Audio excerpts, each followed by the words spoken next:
Assalamualaikum warahmatullahi wabarakatuh. In these videos, we are going to talk about tension that works on cable stayed bridges. Okay, tension is the force that keeps the cables in a bridge pulled tight.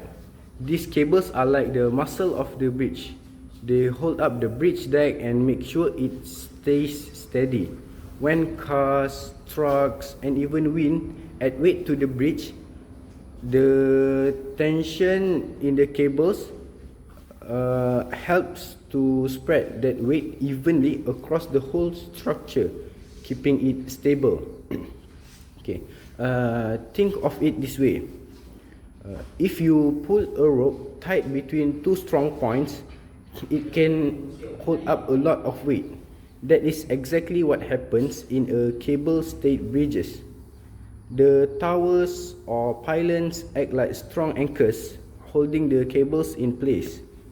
The tighter the cables are pulled, the better they can support the bridge. One real-world example of this is the Penang Bridge in Malaysia. This bridge is one of the longest in Southeast Asia, and it uses a lot of carefully arranged cables to handle the tension. These cables don't just hold up the bridge, they also help it stand strong against things like heavy traffic and strong winds and many other vehicles that uses the bridge. For engineers, getting the tension just right is crucial. If the cables aren't tight enough or strong enough, the bridge could become unsafe, and the rope on the bridge could probably twist. That's why they spend so much time planning and testing to make sure everything works perfectly. In short, tension in the cables is what keeps cable-stayed bridge like the Penang Bridge strong and reliable. It allows this bridge to carry heavy loads and stand up to the forces of nature, making them safe for everyone to use.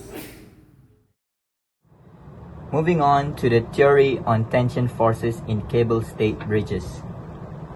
Now, before I move on into the theory, I have to say something about the ancient theory on bridges. So back in the days, bridges are mainly an arc shape because back then people still are not improvising the make of the cable-stayed bridges. But until this day, when physics and mathematics adds up, it creates a cable-stayed bridges, which means it's involving tension forces. Now, there are few points about the theory and the characteristic of the cable-stayed bridges. First thing first is the basic structure of cable-stayed bridges. Now, we do know that every bridge has its own components, but in cable-stayed bridges, there are three main components, and the first thing first is the pylons. The pylons are the one that supports and hold the cables, meaning that if you looked at a bridge,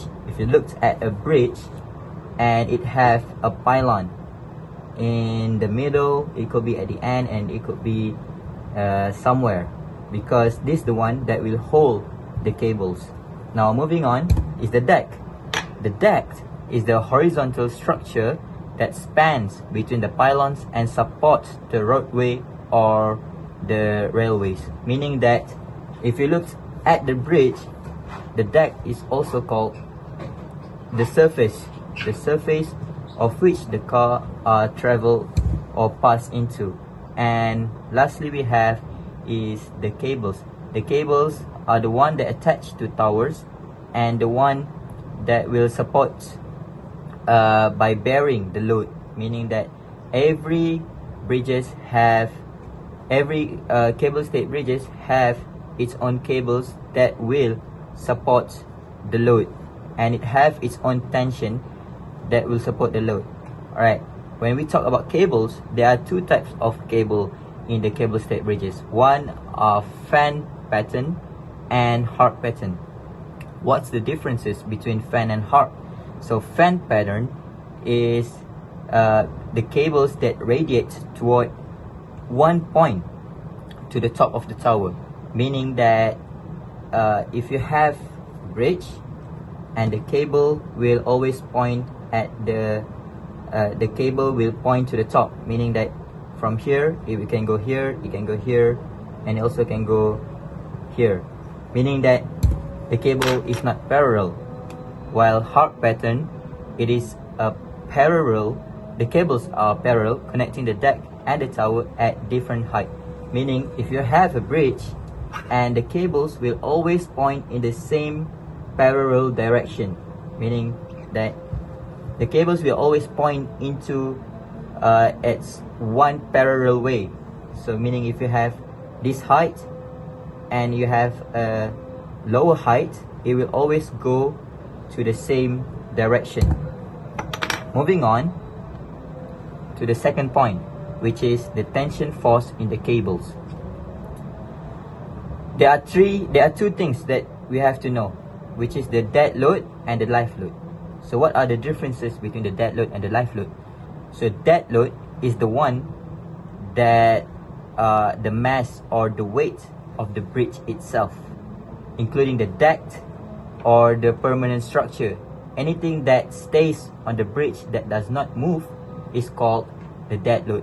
While live load is like vehicles, trucks, or humans, because live load is something that does not stay for eternity. It stays temporary. Moving on into the third point we have is the tension distribution. Well, tension distribution is like how to calculate the tension in each cable. So we do learn back in the force chapter, where you have to divide it into two components, which are horizontal components and also vertical components. Well, the horizontal components of the tension force counteract the horizontal force on the deck, while the vertical component of the tension support the weight of the deck and the loads applied to it. So let's move on to the fourth point. The fourth point is the balance of force. So when at each connective end of the cable, meaning that from one end to another end, the sum of the vertical forces, which mean that weight of the deck and cable, must be equal to the sum of vertical components of the tension force in the cable.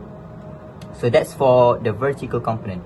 For the horizontal equilibrium, the horizontal components of the tension in the cable must be balanced to prevent any lateral movement of the deck or tower. So any more or less could make the bridges, let's say, destroyed or not destroyed. So let's say that the bridges won't hold, so meaning that it will shake a bit.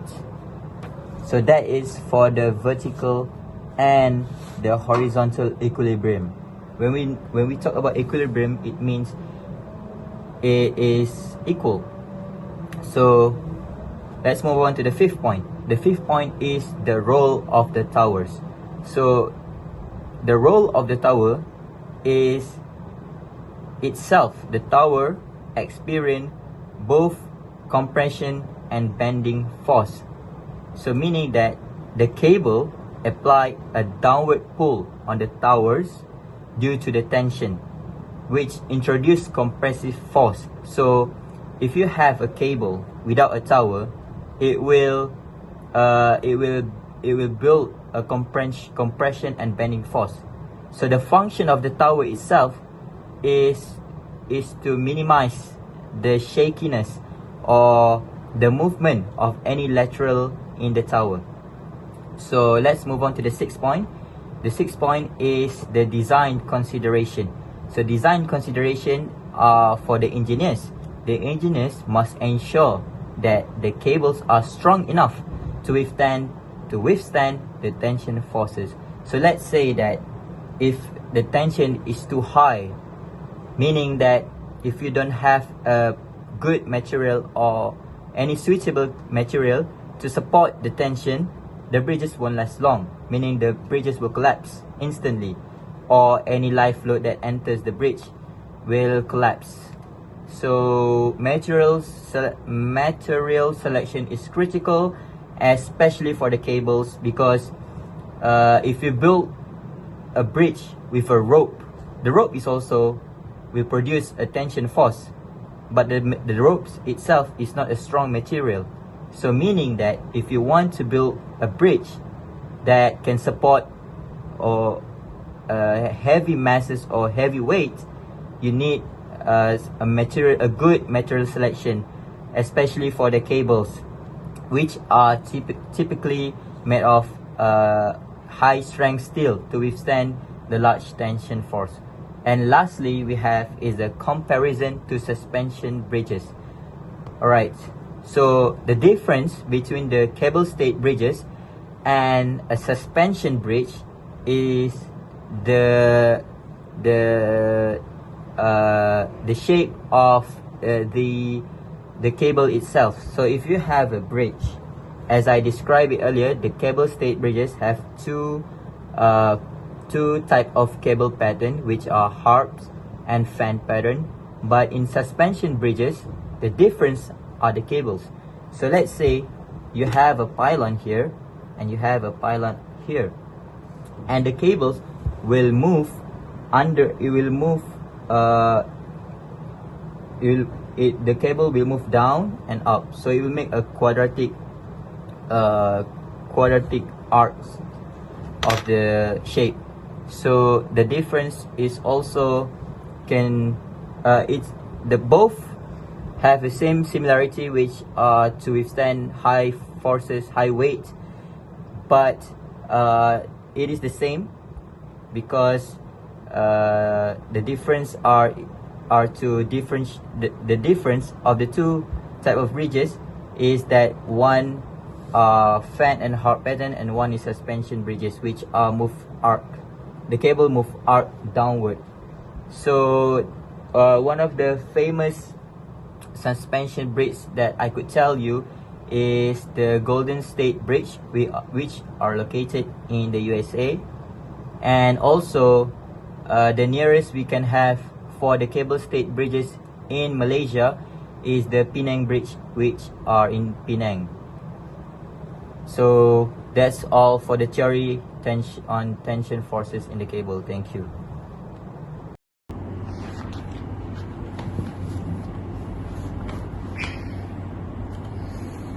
Assalamualaikum warahmatullahi wabarakatuh. My name is Muhammad Nur Hakim bin Muhammad Hashimi, and I will continue on the presentation. So the point that I would like to talk about is the formula to calculate tension in cable stayed bridges. First, let's take a look at the diagram here. This is the diagram of the cable stayed bridges. So the height of the tower, or we call it as python, we will given as h, and the distance between the python and the cable is given as d, and the inclination of the cable is given as theta. So this is the free body diagram that we will use.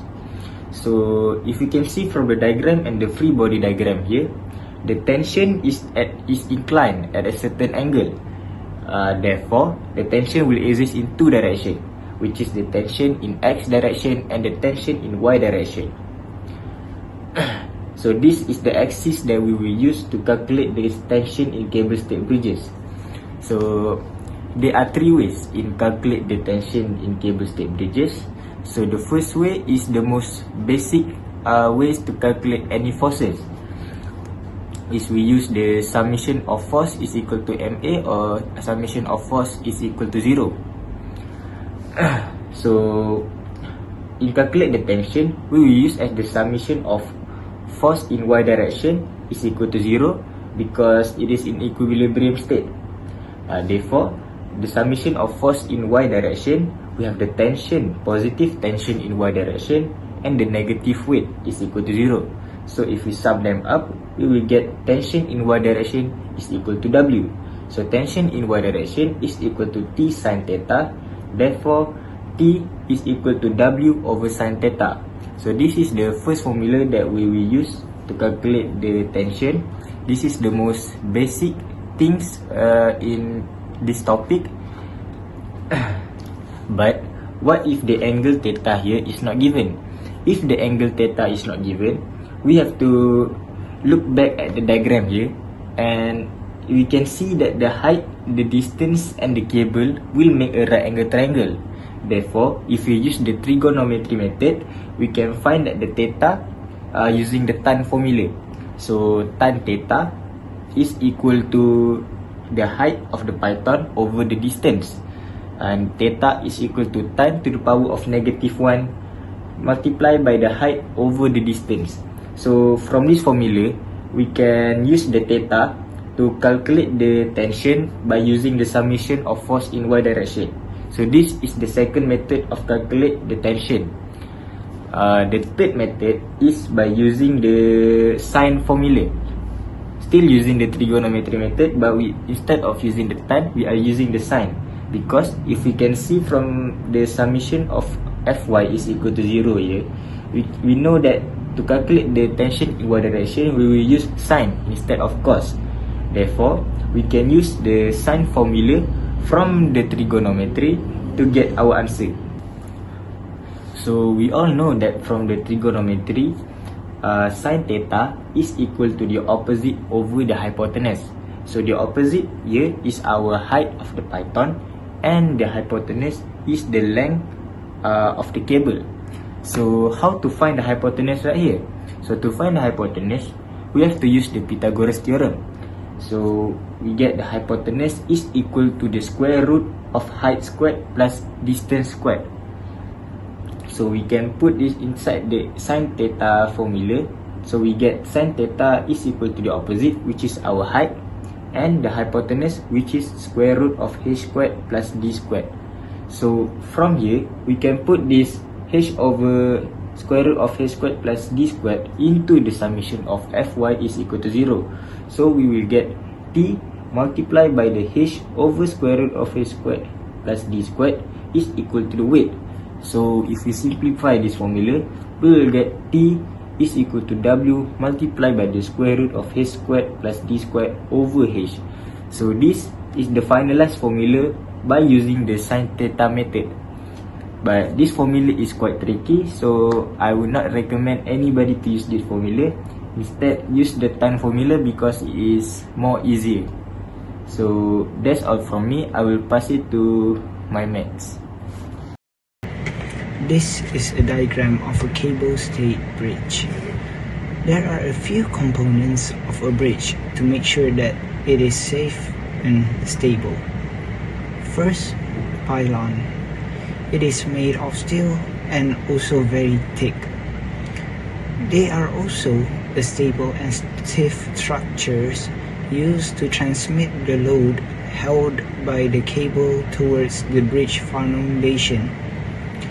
It also experiences very high vertical compression, as to why they are normally made out of steel. The cable. They are also made of steel and have an average diameter of around 3 to 7 millimeters. They are responsible for transferring the weight by connecting the bridge girder to the pylon and must hold tons of weight from passing cars and the weight from girders. It also experiences high tension force. The steel cables in cable-stayed bridges are arranged in a fan-like pattern, with the central cables being shorter and carrying the majority of the load. This design helps to distribute the weight of the bridge girder more evenly across the supports. This arrangement of the cable also helps to contribute to the bridge overall stiffness. By having many cables, it will provide many points of support and resist bending when being crossed by many vehicles or people. As for the girder, they are made of concrete. as they have high tensile strength and also high compressive strength. It can withstand heavy loads and harsh weather conditions.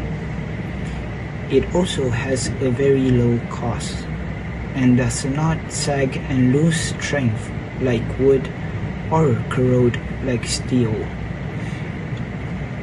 After long terms of rain and has a very high fire resistance, thus reducing the need for frequent repairs and lowering the cost needed to repair them.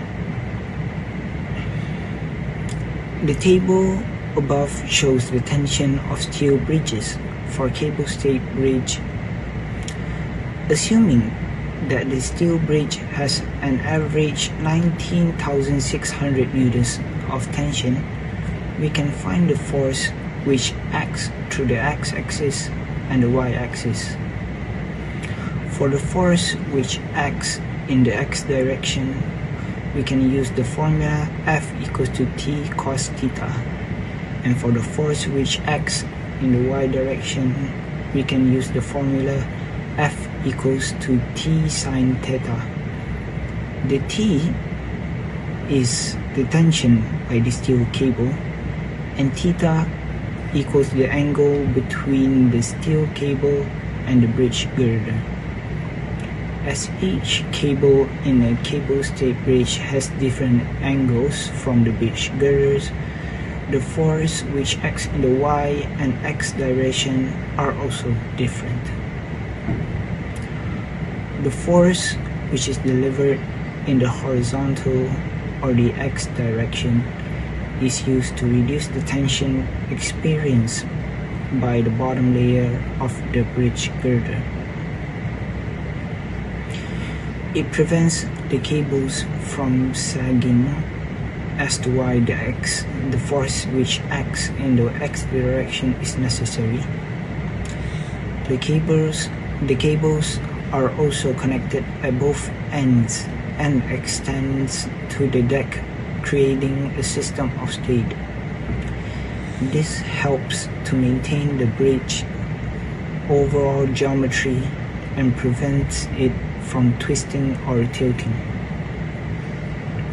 Meanwhile, the force in the vertical or the y direction is also necessary. This is so that the weight experienced by the bridge girder due to gravity and the weight of cars or anything that is crossing the bridge is reduced. This prevents the bridge from bending downwards, which reduces the compression experienced by the upper layer of the bridge girder and also reduces the tension which is experienced by the bottom layer of the bridge girder. Assalamualaikum warahmatullahi wabarakatuh. My name is Muhammad Syamil bin Haji Salim. My metric card number is 244030. And today I will talk about application on tension forces on cable-stayed bridges. As all of us know, there are a lot of type of bridges out there, such as arch bridges, truss bridges, beam bridges, cable-stayed bridges, and etc. So today I will talk about the application on cable-stayed bridges, which is the long span bridges. Long span bridges is categorized as one of the cable-stayed bridges out there. So let's get into it. As you can see in the slide, there are about five applications on long span bridges. The first being tension forces and load distributions. In the case of long span bridges, tension in cables or suspension cables should be high enough to carry the bridge deck and distribute the load across the span, which means the weight will be the same on every side. A cable or chain in a long span bridge will always be in heavy tension due to the weight of the bridge deck and any live load consisting of vehicle and pedestrian on the bridge. The tension within the cable should be strong enough to balance the gravitational force that acts on the bridge. Second, static equilibrium and forces. To maintain static equilibrium, the sum of all forces acting on the bridge must be zero. The long-span bridges must be designed in such a way that the vertical component of the tension force in the cables balance the weight of the bridge and any live loads. The force acting on the bridge must be zero because if there is a force happening on the bridge, there will be an acceleration. When there is an acceleration, the bridge will go like a swing. It will swing because there is an acceleration acting on the bridge. So, additionally, the horizontal components of the tension must be balanced by the compressive forces in the towers or the main supports, ensuring that the bridge does not tip or collapse. The third application is material strength and stress analysis. The materials used in the bridge must withstand the tensile stress without falling. The stress is calculated by using formula which is stress equals to F divided by A, where F is the tension forces and A is the cross-sectional area of the cable or material. In long-span bridges, the cables or suspension element must be made from high-strength materials that can handle the high tensile stress without excessive elongations. When an excessive elongation happens, this can cause the materials, the cable on the bridge not returning to the original form, which can make the bridge, which can give a chance to the bridge to be fall or collapse. Engineers used a material with high tensile strength to ensure that the cable can support all the large load accommodated by the long span of the bridges. The cable-stayed bridges are usually made from an high-quality steel with some concrete in it. The fourth application is elastic deformation and Hooke's law. As Hooke's law describes how material deform under tension in this formula, F equals to K times changes of X, where F is the force, especially tension, K is the spring constant, and changes of X is the elongation of the cable. The cable in long-span bridges experience elongation under tension, but they are designed remain within their elastic range. This ensures that the cables return to their original length when the load is removed, and does not cause permanent deformation of the bridge structure. This can ensure the safety of the passenger using the bridge. The last application is seismic force and design consideration.